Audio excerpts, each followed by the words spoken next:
Combine, fire!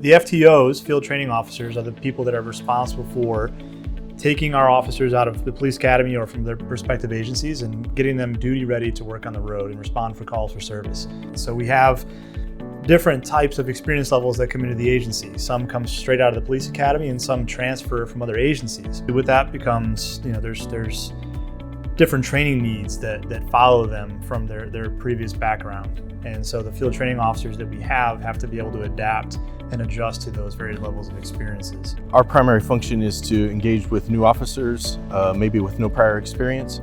And our goal is to prepare an officer for what they might face day to day, both the big events, but also the day-to-day interactions that we have with the public. We also train officers that have prior experience from other agencies. And that's a little bit different function in that they know how to be the police, but we just teach them how we do it specific to Cary, and what we do, how we engage the community specifically here, some of the specific policies and things of that nature. I would see the relationship between a field training officer and a trainee really as more of a mentor relationship. There absolutely is some education involved in training, but we talk a lot about much more than just law enforcement. We talk about life and we share what we're going through in life, and it's an opportunity both for the trainee but also for me. I learn from every trainee I've ever engaged with over the years, and I think if you're doing it right, that's a part of it, is you learn and grow not only as an officer but also as a person. The officers will notify their chain of command that they want to put in for FTO, and they will submit an interest letter.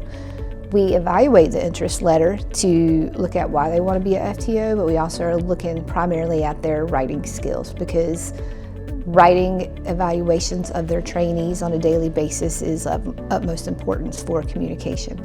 We start from the time the trainee has their initial interview with the police department, communicating with our recruitment staff. One of our FTO coordinators is actually in recruitment right now, which is a great aid to the program.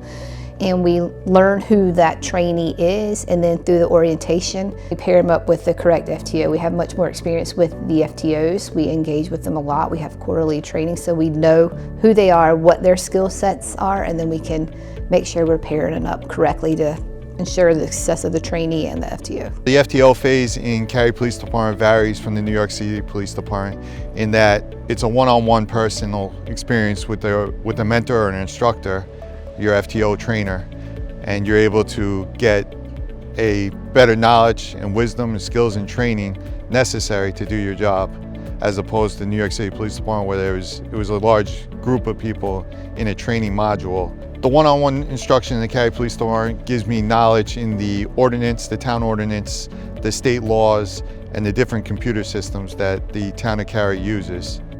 When we put people through the field training program, sometimes we notice these deficiencies or these areas of weakness that we need to improve upon. We want our officers to be successful, so we'll do whatever we can to ensure that our cops are successful at the end of the day. We leverage our staff and their unique skill sets and bring in the subject matter experts to help these people succeed in their areas of weakness.